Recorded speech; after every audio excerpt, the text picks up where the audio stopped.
वर्तमान में जो प्रदेश की जो आर्थिक परिस्थिति है उस पर चर्चा करने के लिए हमने नियम 67 के अंतर्गत भी प्रस्ताव दिया था और इसलिए दिया था कि पूरा प्रदेश और पूरा देश जानना चाहता था हिमाचल प्रदेश में जो वित्तीय संकट का ये शोर पड़ा है इसकी वस्तुस्थिति क्या है।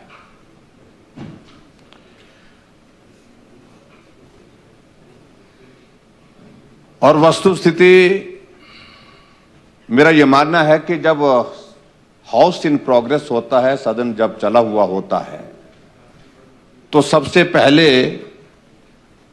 ये जानकारी प्रदेश के इस सदन को होनी चाहिए, माननीय सदन को होनी चाहिए थी। इसमें विलंब हुआ है।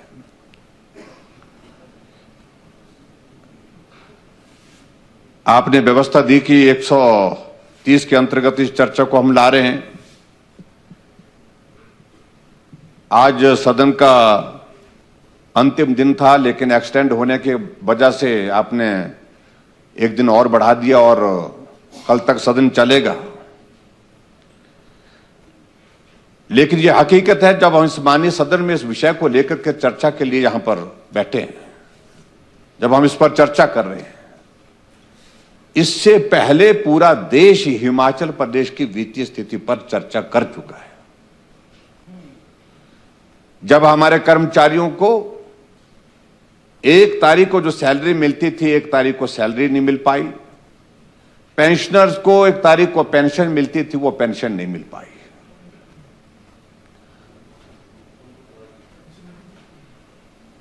सैलरी के सिलसिले में मुख्यमंत्री जी ने बयान दिया कि 5 तारीख को हम सैलरी देंगे, और पेंशन के बारे में आपने सदन को अवगत कराया कि 10 तारीख को हम जो है वो पेंशन देंगे। और अध्यक्ष महोदय, बड़ी स्थिति बड़ी साफ है और हिमाचल के इतिहास में इस प्रकार की स्थिति वित्तीय दृष्टि से ये पहली बार हम देख रहे हैं, जब समय पर कर्मचारियों को सैलरी नहीं मिली, जब समय पर पेंशनर्स को पेंशन नहीं मिल पाई।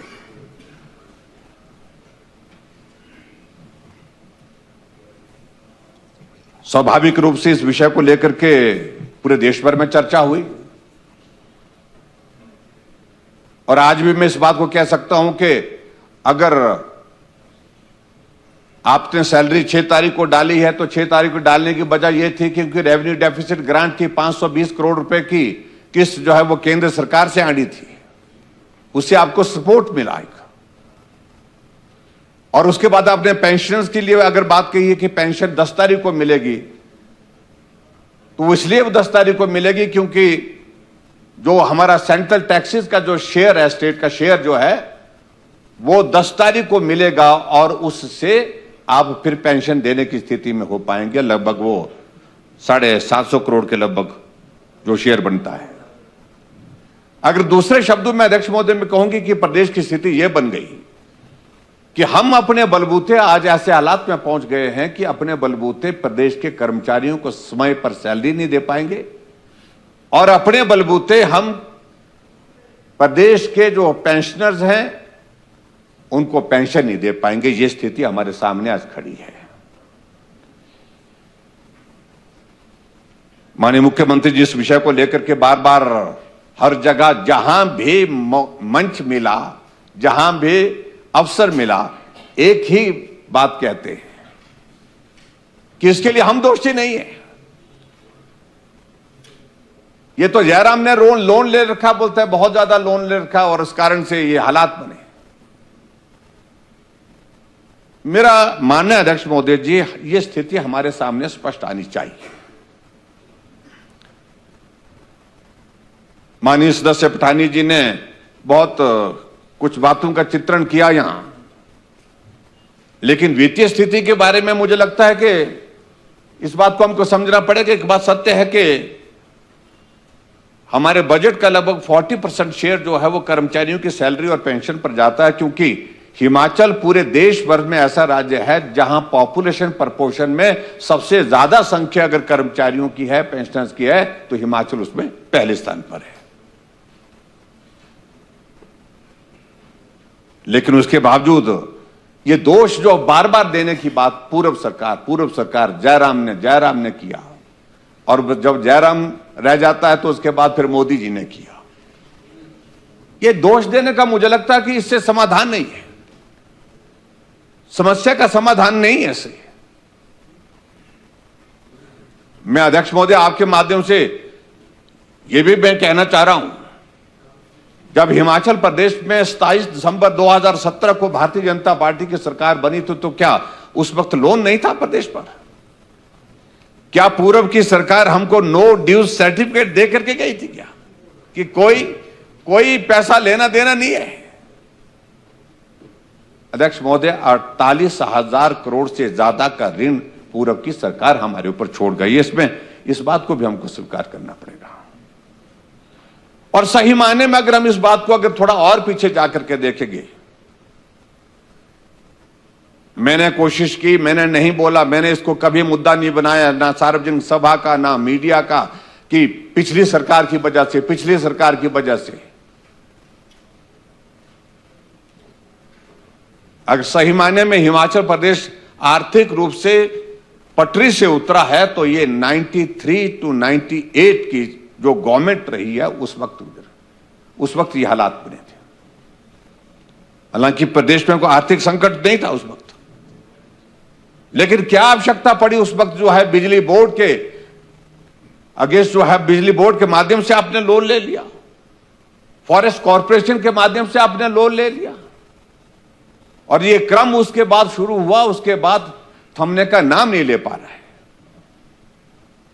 जरूरत के मुताबिक जितना लोन लेने की उस वक्त आवश्यकता थी उससे ज्यादा लोन ले लिया, और उसके बाद अध्यक्ष महोदय ये दौर आगे बढ़ते बढ़ते यहां तक पहुंचा है। और ये बात सही कही टानिया जी ने कि विकास के लिए पैसा बचा कहां है, और आने वाले समय में जो हालात बनते जा रहे हैं प्रदेश के वो बहुत भयानक बनते जा रहे हैं। विकास के काम के लिए पैसा बचाना बहुत कठिन हो जाएगा। अगर हम बजट पर भी हम अगर जिक्र करें, यहां पर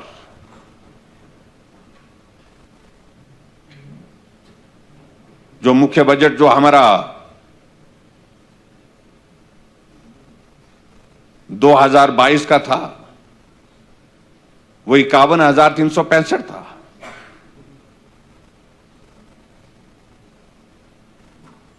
और उसके बाद सप्लीमेंट्री बजट को अगर उसको हम मिलाएं तो 13,141 करोड़ रुपए था, और कुल मिलाकर के 64,506 करोड़ रुपए। लेकिन जब सरकार आपकी बनी तो स्थिति यह बन गई कि थोड़ा सा इंक्रीज, आपका जो मूल बजट था वो 53,412 करोड़ रुपए था, और उसके बाद सप्लीमेंट्री बजट जो है अब 10,300 करोड़ था, तो 63,712 करोड़ रुपए जो है कुल बजट बना, जो 1,000 करोड़ रुपए हमारी भारतीय जनता पार्टी की सरकार जो लास्ट फाइनेंशियल ईयर था उससे कम है। इसे मालूम पड़ता है कि हम आर्थिक संकट की ओर बढ़ ही रहे हैं। अगर हम डेवलपमेंट की अगर बात करते हैं कि हमारे पास पैसा डेवलपमेंट के लिए पहले कितना था और आज के दौर में कितना था, जब हमारी सरकार हिमाचल प्रदेश में आई तो हमारा जो पहला बजट था 2018-19 का जो बजट था उसमें जो है डेवलपमेंट के लिए हमारे पास जो है वो, चाहे वो उसमें अगर मैं वेतन का जिक्र करूं तो 27.18 वेतन का था, 14.22 जो है हमारा जो पेंशन का था, और ब्याज की अदायगी का जो है 10.28 था, और उसके बाद ऋण की अदायगी के लिए 8.76 था, और कुल मिलाकर के विकास के कार्य के लिए 39.56 था। एक साइजेबल अमाउंट था हमारे पास डेवलपमेंट के लिए उस वक्त। और 2019-20 में भी ये इतना ही था। लेकिन आपके शुरू के इसमें देखिए 2024-25 में आपका जो डेवलपमेंट का जो बजट रह गया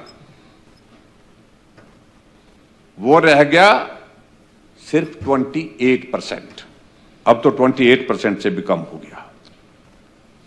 और धीरे धीरे अध्यक्ष महोदय ये बहुत बड़ी चिंता का विषय बना है कि विकास कार्य आने वाले समय में करेंगे कैसे। जो हमारी विकास, जो हमारे इंफ्रास्ट्रक्चर है उसकी मेंटेनेंस के लिए पैसा नहीं, सड़कों के लिए मेंटेनेंस के पैसा नहीं होगा, सड़कों के बाद हमारे स्कूल के भवनों के लिए, हॉस्पिटल के इंफ्रास्ट्रक्चर के लिए, दूसरी चीजों के लिए पैसे की बहुत बड़ी कमी होने वाली है।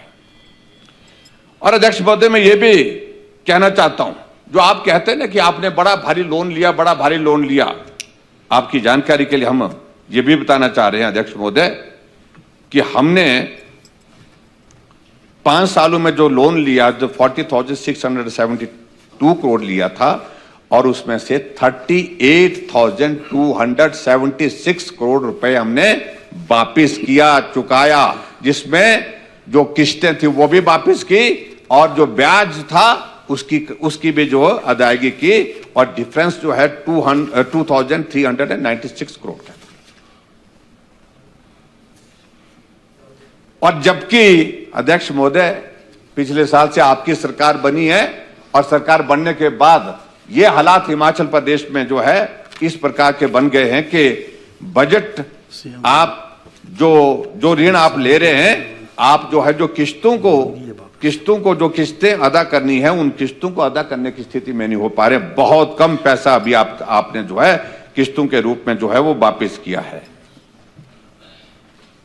अध्यक्ष महोदय ये भी मैं कहना चाहूंगा, आपने तो उस तरह का संकट झेला नहीं जिस तरह का संकट हमारी सरकार के दौरान 2 साल रहा। अध्यक्ष महोदय अगर मैं कहूं, अगर ये ब्याज की, अगर ये जो अदायगी जो हमने जो वापस करी, सही मायने में अगर जो नेट, अगर हमारी सरकार के दौरान अगर जो लोन जो हमने लिया वो लोन जो है वो बहुत कम बनता है और लिमिट से हमने बहुत कम लोन लिया है। हम तो आपको 6,000 करोड़ रुपए का लोन की लिमिट छोड़ करके गए थे जब हमने सरकार छोड़ी, आप मुख्यमंत्री बने। अगर सही मायने में अगर 5 सालों में अगर हमारा लोन के बनता तो 19,600 करोड़ बनती है, जो नेट लोन जिसको हम बोल सकते हैं, जो नेट लोनिंग की बात कर सकते हैं, और किस्तें और ये अदा करने के बाद। और ये जो आंकड़े प्रस्तुत कर रहे हैं अध्यक्ष महोदय, इसमें फैक्ट्स में बहुत बड़ा अंतर है, क्योंकि ये सच्चाई नहीं है, जो हकीकत हम बता रहे हैं। 2012 से 17 तक कांग्रेस की सरकार रही हिमाचल प्रदेश में, तो लोन में जो इंक्रीज हुई जो है 5 साल में, उस वक्त कांग्रेस की गवर्नमेंट 66% हुई है। और जबकि 2017 से 2022 तक भारतीय जनता पार्टी की सरकार रही, तो लोन की लिमिट में जो इंक्रीज जो है वो मात्र 66% नहीं, हमारे टाइम में सिर्फ 48% है, 48% है। ये भी मैं आपको बताना चाहता हूं।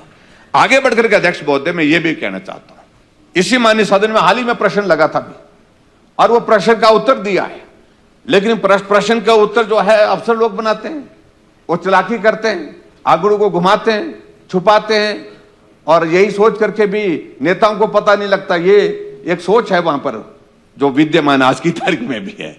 तो प्रश्न था लगा हुआ, 818 नंबर प्रश्न था लगा हुआ ये, और इसी 30 तारीख को लगा था, 30 अगस्त को लगा था, और उसमें आपने इस प्रश्न का उत्तर दिया है, और उस प्रश्न के उत्तर में आपने जो टोटल लोन जो आपने अभी तक लिखा, इसमें 21,366 करोड़ का जवाब दिया है।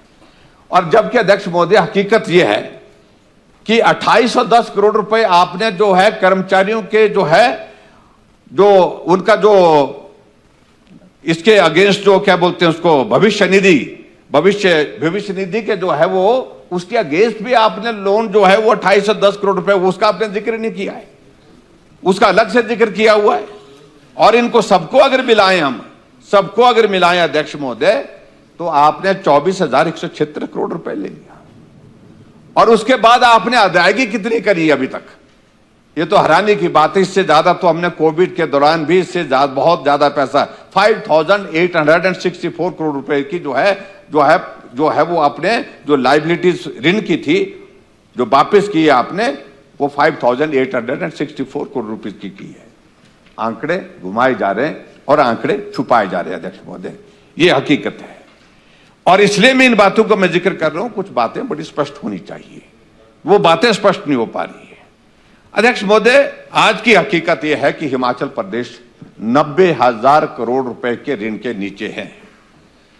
और माननीय मुख्यमंत्री जी, सुख की सरकार, व्यवस्था परिवर्तन, आपके नेतृत्व में बहुत जल्दी दिसंबर के महीने से पहले ये प्रदेश उस दिशा में बढ़ता जा रहा है जब 1 लाख करोड़ का ऋण का जो आंकड़ा जो है आप पार करने जाएंगे। आपको 1 लाख करोड़ पार करने का श्रेय जाएगा।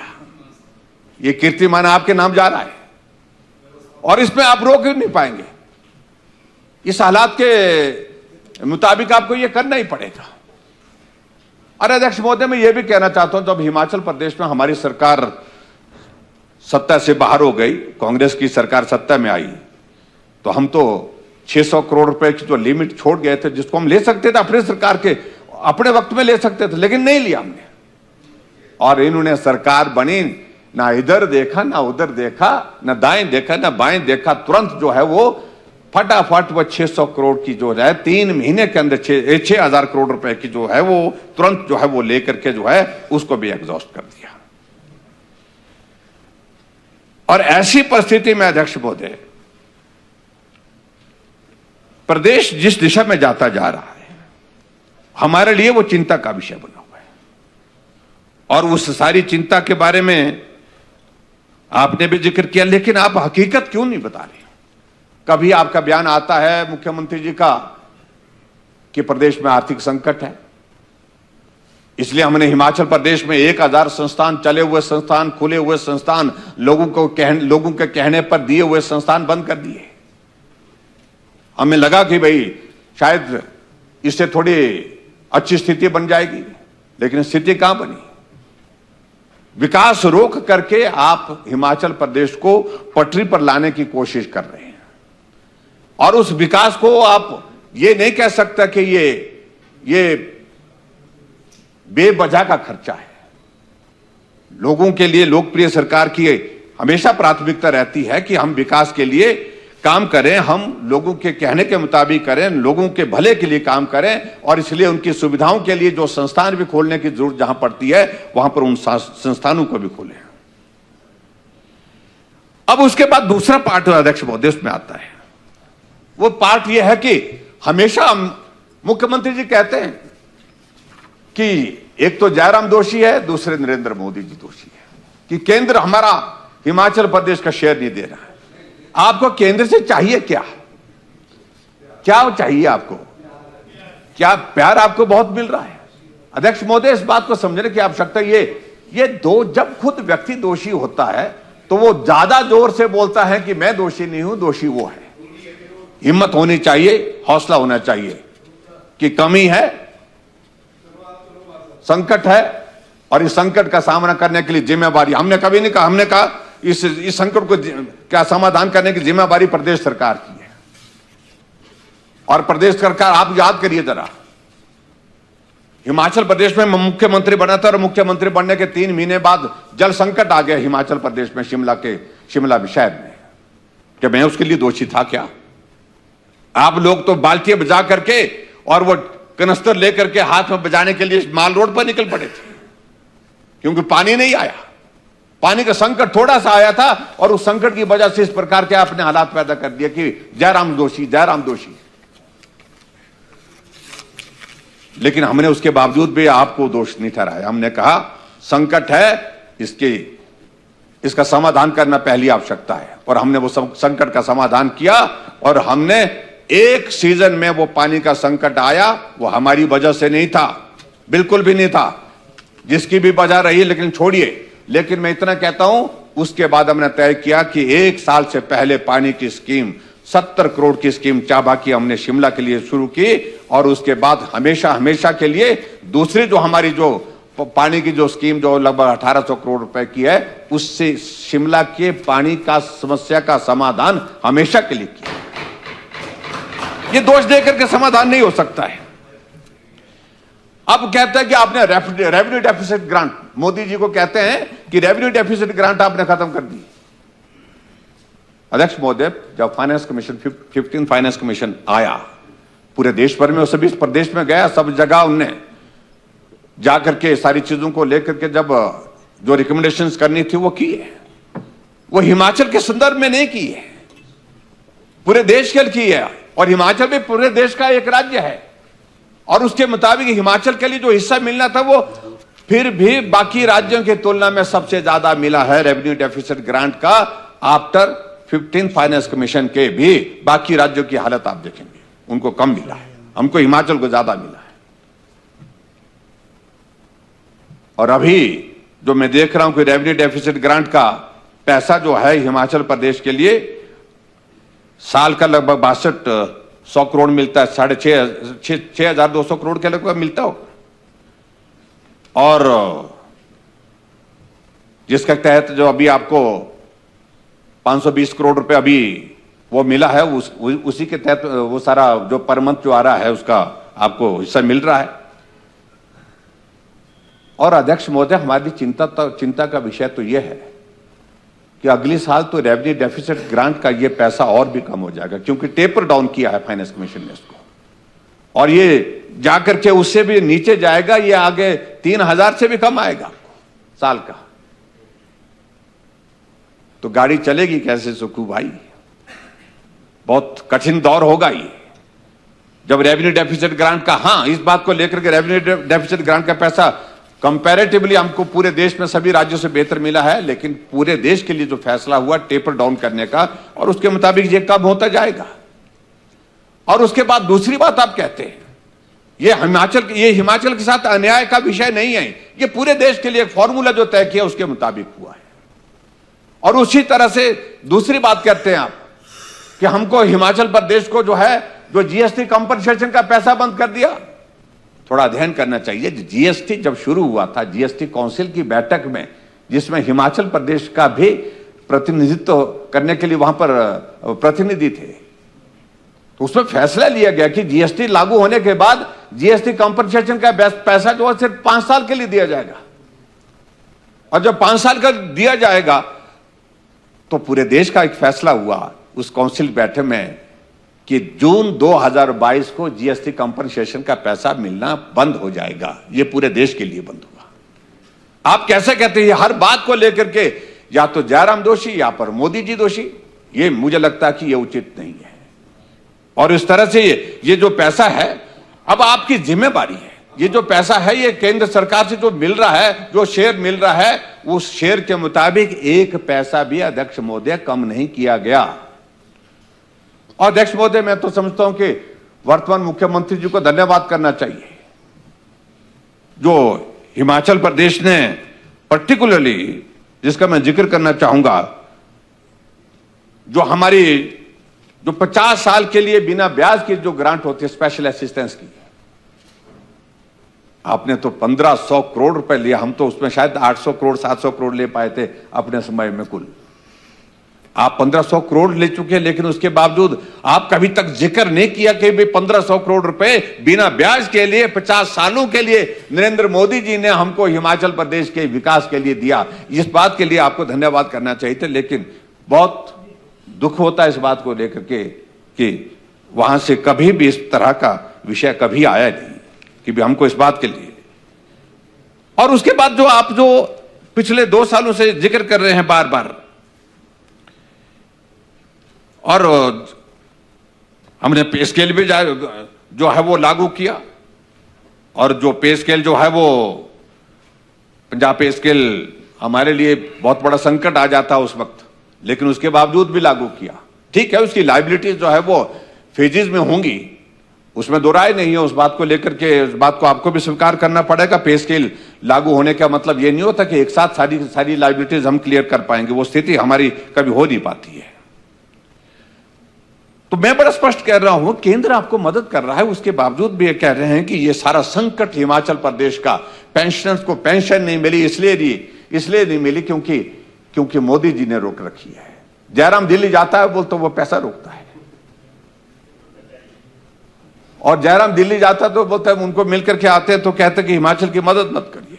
अध्यक्ष महोदय, मुझे लगता है कि इन सारी चीजों को लेकर के वस्तु स्थिति यह है कि जयराम ठाकुर चाहे सत्ता में रहा चाहे विपक्ष में रहा, हिमाचल मेरी शीर्ष प्राथमिकता है, और हिमाचल के हितों के लिए जो भी करना होगा, चाहे सत्ता पक्ष में चाहे विपक्ष में, उसमें कभी भी कमी नहीं छोड़ेंगे।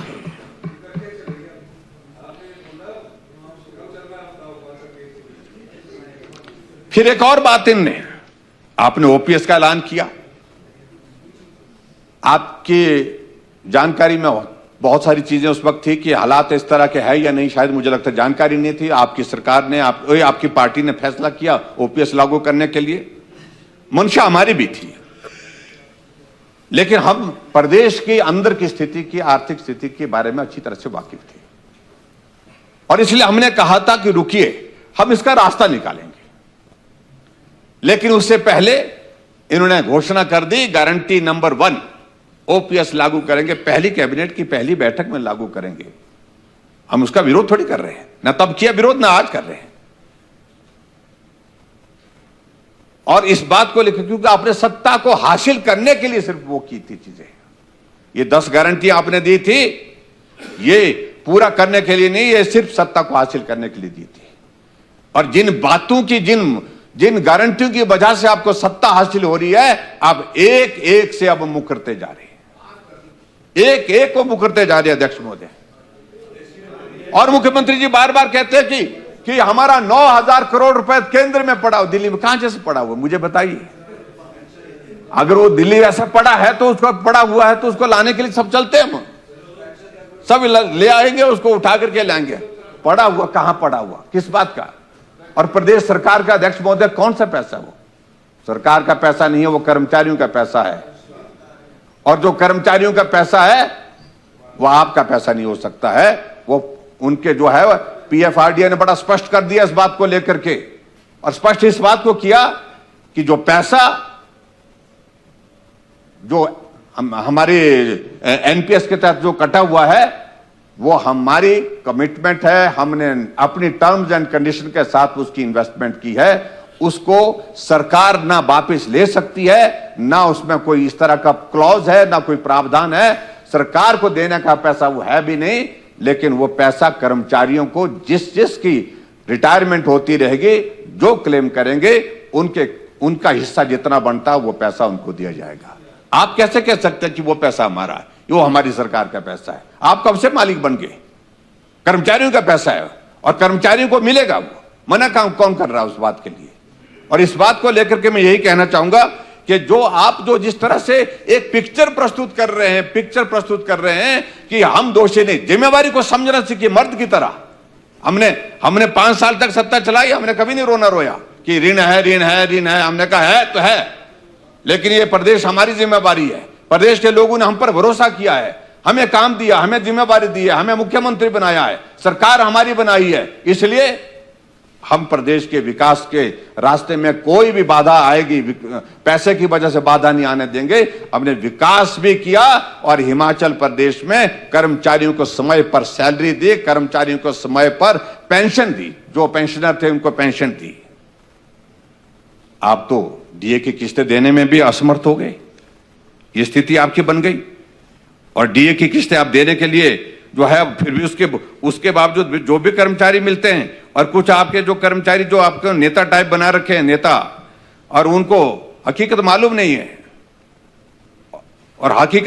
है, और जिस कारण से वो गीत गाते रहते हैं कि ये पैसा जो है वो हमारा दिल्ली से आना है, दिल्ली रखा हुआ है। उनको मैं बड़ा स्पष्ट कहना चाहता हूं कि वो पैसा आपका है, दो राय नहीं। उस पैसे को निश्चित रूप से आपको ही मिलना है, लेकिन वो पैसा तब मिलेगा जो नियम और इसके मुताबिक जो जिस तरह से व्यवस्था है उसके मुताबिक मिलेगा। ये प्रदेश सरकार का जो क्लेम जो है वो इस प्रकार से हो नहीं सकता है। अध्यक्ष महोदय, हम 5 साल सरकार में रहे, लेकिन हमने कर्मचारियों के लिए 65 वर्ष, 70 वर्ष और 75 वर्ष की आयु के पेंशनर को 5, 10 और 15 का जो वित्तीय लाभ देना था, उस पर 200 करोड़ रुपए हमने दिया, लेकिन उसके बावजूद कर्मचारियों की उस मांग को पूरा किया। और जनवरी 2016 में जो पंजाब वेतनमान जो लागू हुआ, उसको भी हमने जो है कर्मचारी और पेंशनर को दिया। 50-50 हजार की हमने किस्त भी हमने जारी की, लेकिन उसकी लायबिलिटीज है, निश्चित रूप से है, वो आगे आपकी सरकार की जिम्मेवारी है। और मैं ये भी कहना चाहता हूं कि भारतीय जनता पार्टी की सरकार ने कर्मचारियों को जो कर्मचारी और पेंशनर को जो डीए था, समय समय पर हम देते रहे, कम करते रहे उस सारी चीज को लेकर, जितना भी लोड था उनकी मुताबिक उसको कम करते रहे, लेकिन उसके बावजूद देते रहे। ये भी हमारी सरकार ने किया है। हमारी सरकार ने जो कर्मचारी और पेंशनर का जो रिम्बर्समेंट का, जो मेडिकल रिम्बर्समेंट का जो पैसा होता था, वो पैसा भी हमने समय पर दिया। आपके समय में अभी एक पैसा उन लोगों को नहीं मिला। हमारी सरकार ने जेसीसी का भी गठन करके जो है कर्मचारियों की समस्याओं का समाधान करने की दिशा से कदम उठाए, लेकिन आपने अभी तक कुछ किया नहीं। 12% से ज्यादा जो है आपका जो डीए का जो एरियर के भुगतान जो है अभी तक जो है पेंडिंग है। आपने 10,000 से ज्यादा कर्मचारी जो है वो निकाल दिए, और इस तरह से जो आउटसोर्स पे लगे थे, आउटसोर्स कर्मचारियों, आप बोलते हैं कि हम समय पर सैलरी देते हैं। यहां पर आप अपने डिप्टी चीफ मिनिस्टर महोदय जी ने एचआरटीसी का जिक्र किया था। हमने कहा कि एचआरटीसी का बीच में एक दौर आया था, लेकिन संभालने की कोशिश की है। लेकिन अध्यक्ष महोदय, आज की तारीख में यह भी परिस्थिति है कि हिमाचल प्रदेश में जो हमारे आउटसोर्स में लगे हुए हमारे कर्मचारी हैं, उनके जो है अभी तक भी 6-6 महीने से उनकी सैलरी नहीं मिल पा रही है। इस बात का भी मुख्यमंत्री जी संज्ञान लिया, इसको स्वीकार करना पड़ेगा। हमारी प्रदेश की स्थिति जो आर्थिक दृष्टि से जो है वो संकट में है। फिर उसके बाद अध्यक्ष महोदय आगे बढ़कर के बात आती है प्री बजट कंसल्टेशन की जो एक मीटिंग होती है, उस मीटिंग में आपका जाना नहीं हुआ, आप गए नहीं उसमें, जबकि उसमें जाना था। शायद मेकल में इंडस्ट्री मिनिस्टर को भेजा था, किसी को भेजा था शायद मेकल में। उसमें नीति आयोग की बैठक का आप बहिष्कार करते हैं। एक संवैधानिक, जब हम फेडरल स्ट्रक्चर में रहते हैं तो हमको इस बात को लेकर के भी मान करके चलना चाहिए। यह केंद्र सरकार भी हमारी सरकार है, यानी कि देश की सरकार है। उस सिस्टम में हमको स्वीकार करके चलना पड़ेगा कि हमको जो इस प्रकार के महत्वपूर्ण बैठकें होती, उन बैठकों में मुख्यमंत्री का, हम यानी कि प्रदेश का प्रतिनिधित्व भी वहां पर नहीं हो, आपकी बात का मतलब प्रदेश का हित रखने वाला कोई आदमी नहीं वहां पर पहुंचे, तो मुझे लगता है कि बहुत बड़ा जो है एक बहुत बड़ी कमी है। कमी क्या, बहुत बड़ा गलत काम हुआ है जो वर्तमान सरकार के दौरान हुआ है। आपने कभी फाइनेंस मिनिस्टर के साथ मुझे नहीं लगता आज तक मुलाकात की होगी, बात की होगी हिमाचल प्रदेश के इसके संदर्भ में। अभी तक आपने बात नहीं की। अगर हम पीडीएनए के बात करें, पोस्ट डिजास्टर नीड असेसमेंट का अगर हम बात करें, आप पैसा मांग रहे हैं, लेकिन जो पैसा दिया गया है उसको आप खर्च नहीं कर पा रहे।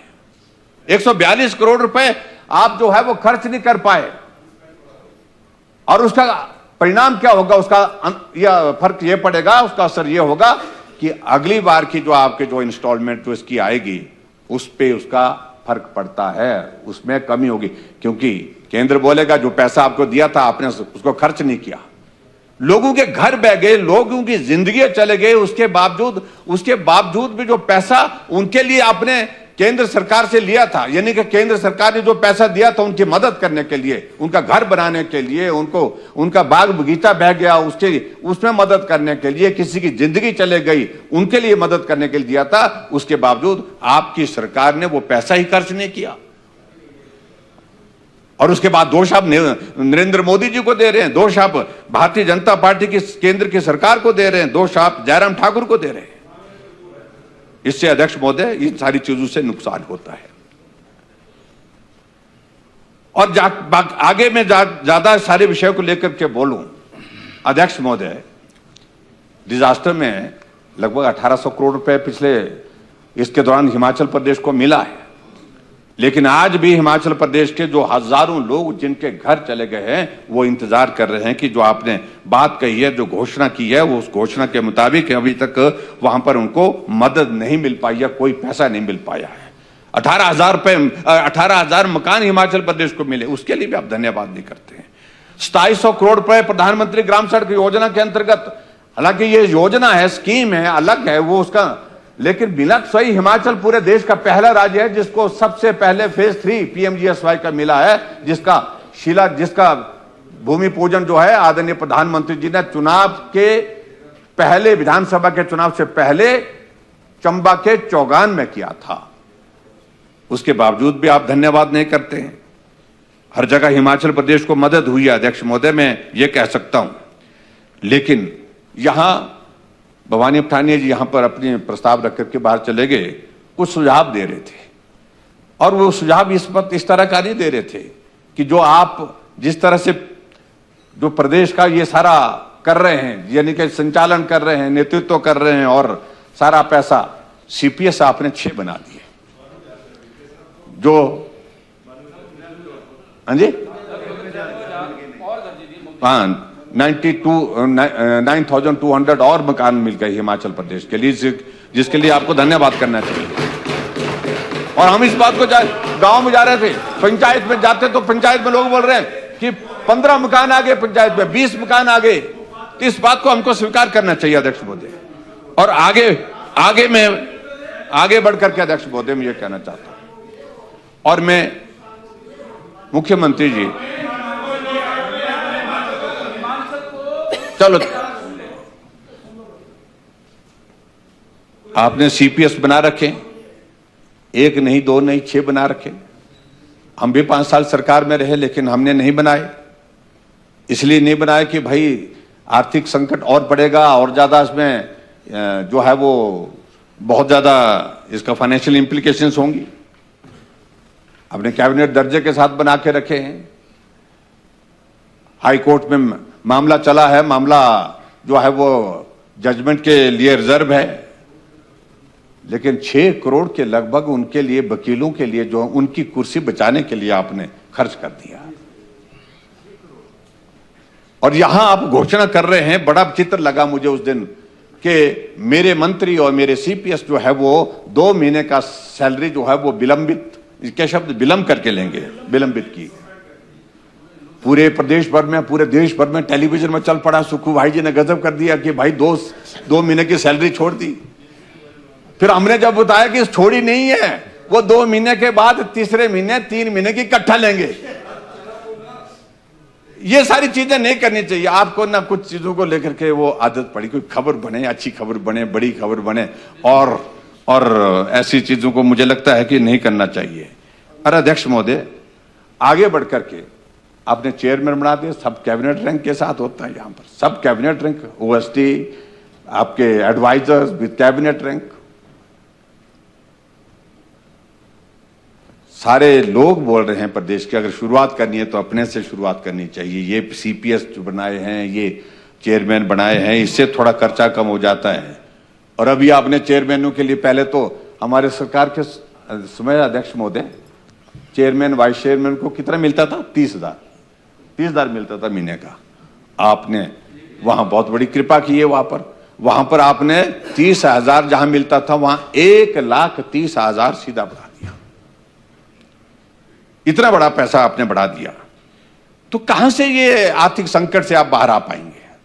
और फिर कहा कि हम हिमाचल प्रदेश में वाटर सेस लगाएंगे।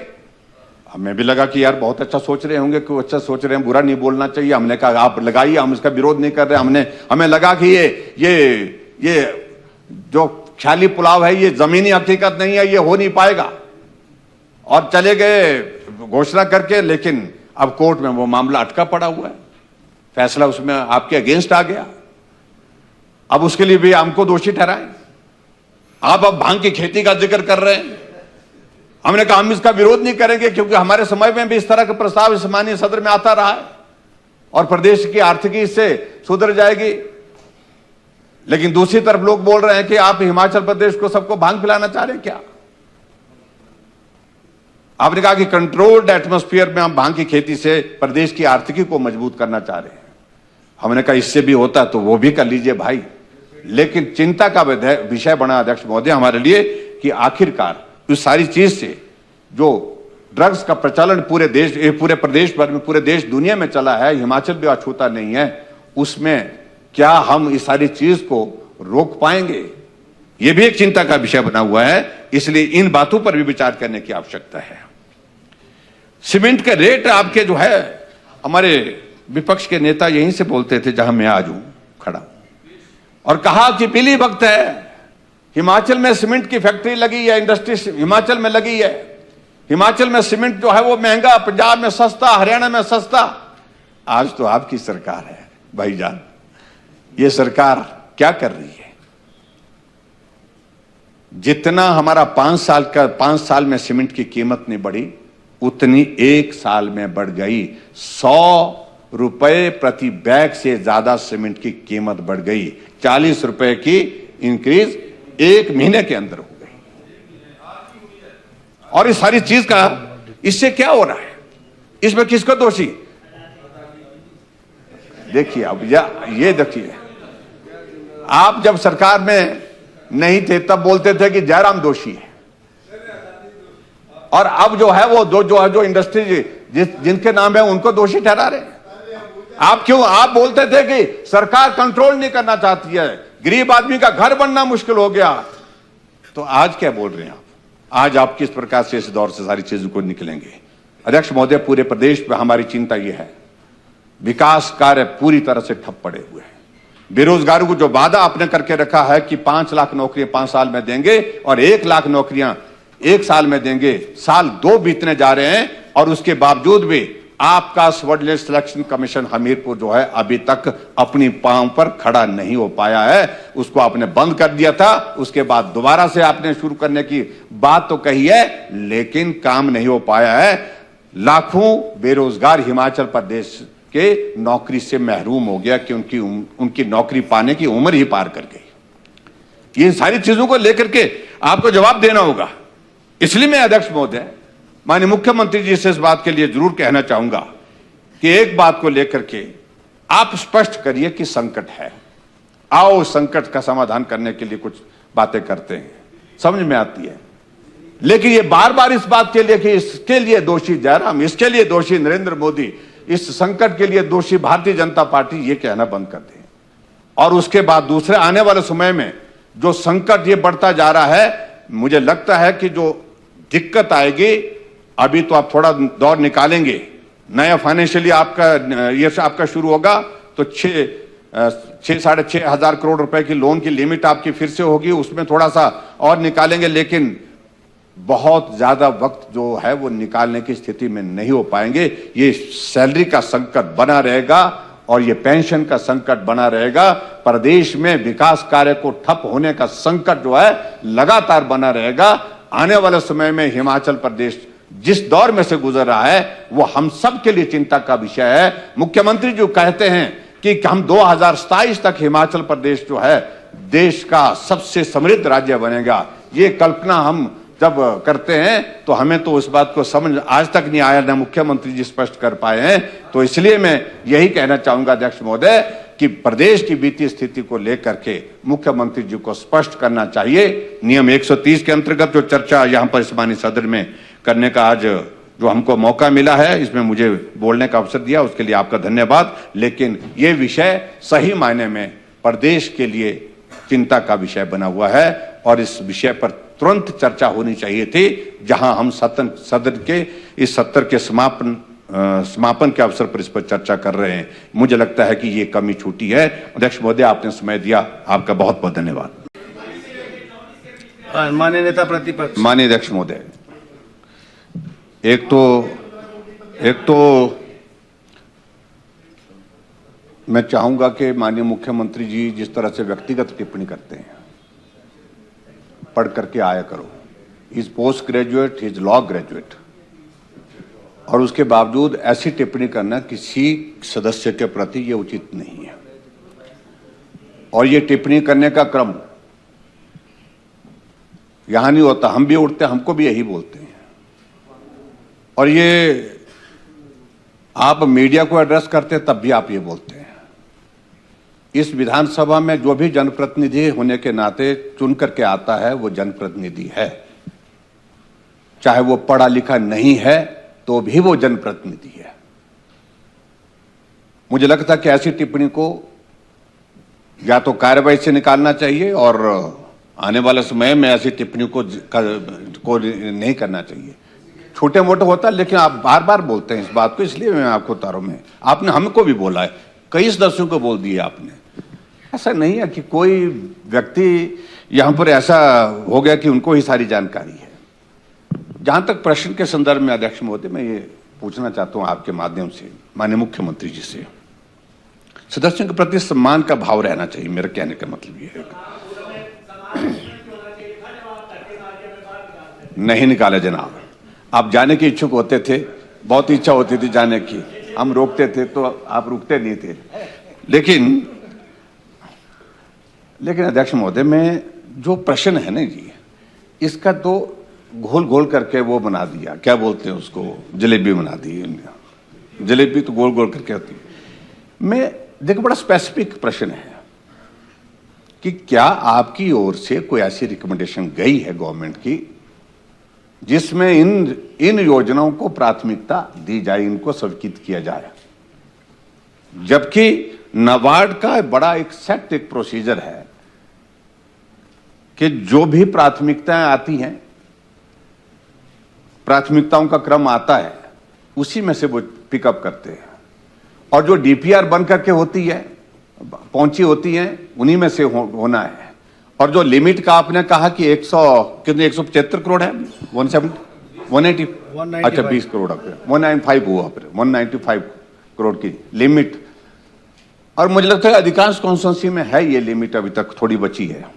लेकिन हो क्या रहा है अध्यक्ष महोदय कि जहां विपक्ष के विधायक हैं वहां डीपीआर ही नहीं बनाई जा रही है, लंबित किया जा रहा है।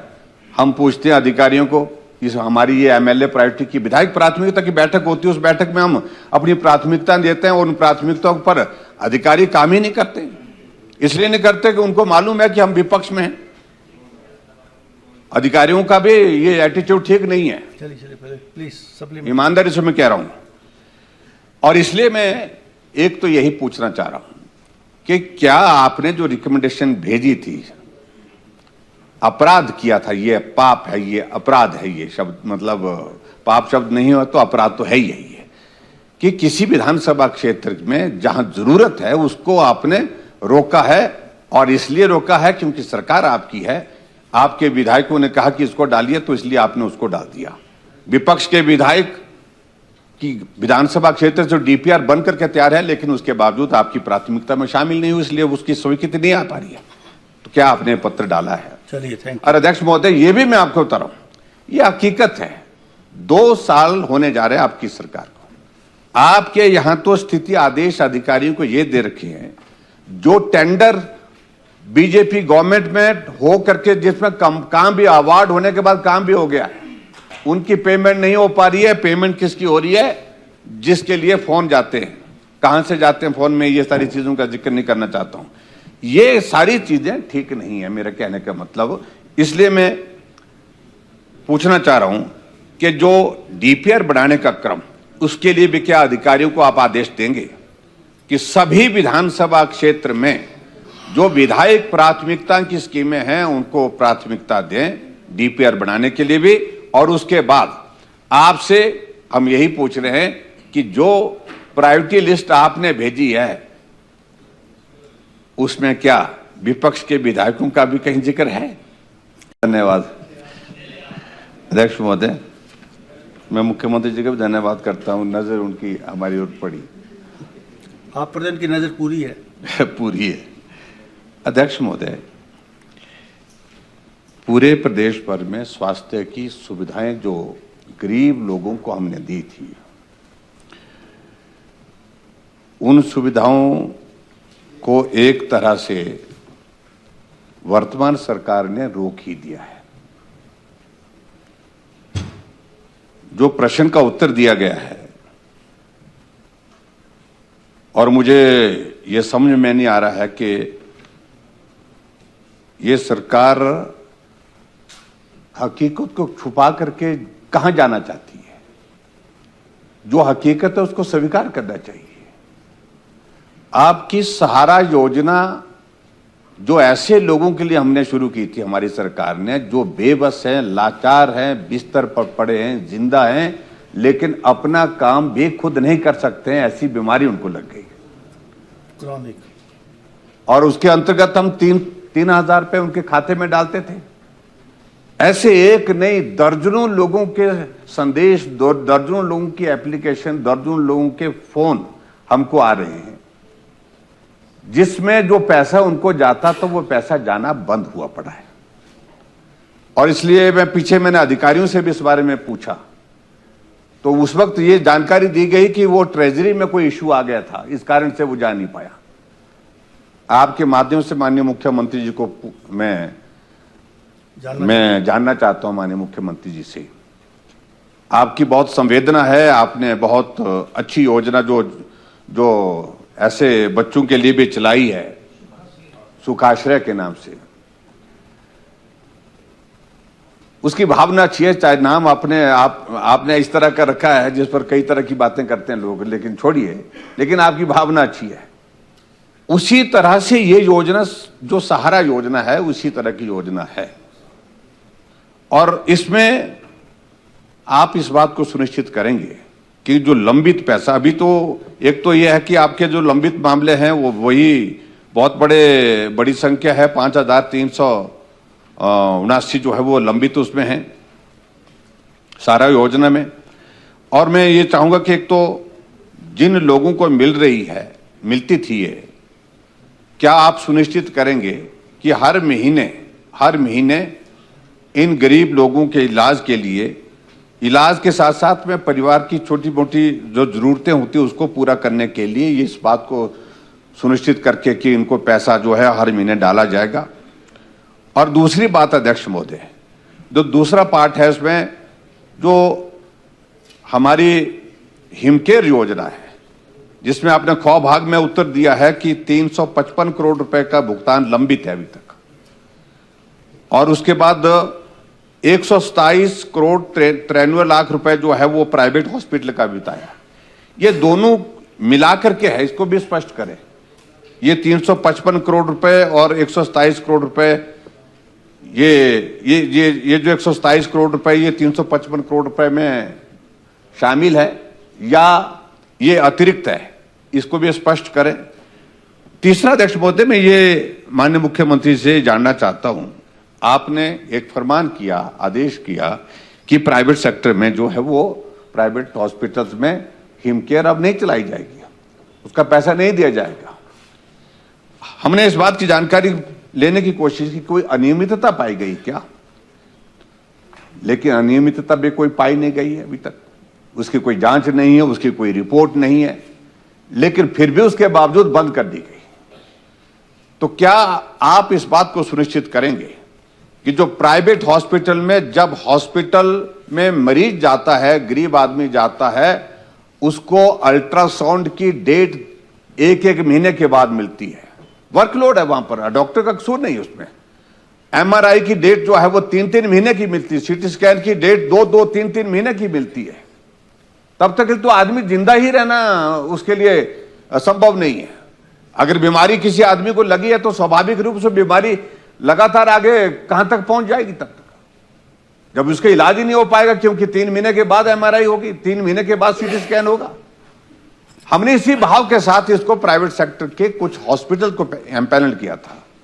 तो क्या आप इस बात को सुनिश्चित करेंगे कि जो प्राइवेट हॉस्पिटल्स में भी जो हमने हिमकेयर की एक व्यवस्था दी थी, वो इसलिए की थी कि स्वास्थ्य से ऊपर, यानी कि आदमी की जिंदगी से महत्वपूर्ण किसी आदमी के लिए कोई चीज नहीं है, तो आप सुनिश्चित करेंगे कि उनको भी जो है वो जो प्राइवेट हॉस्पिटल, आप उस पर इन्वेस्टिगेशन करिए, अगर आपको लगता है गलत किया है किसी ने, कार्रवाई करिए उनके लिए। चलिए आ गया। लेकिन उसके बावजूद आप क्या सुनिश्चित करेंगे कि वे जो प्राइवेट सेक्टर में कुछ एम्पैनलमेंट जिन हॉस्पिटल को की थी वो लोगों की सुविधा की दृष्टि से की थी, और उस सुविधा को आप क्या जारी रखेंगे?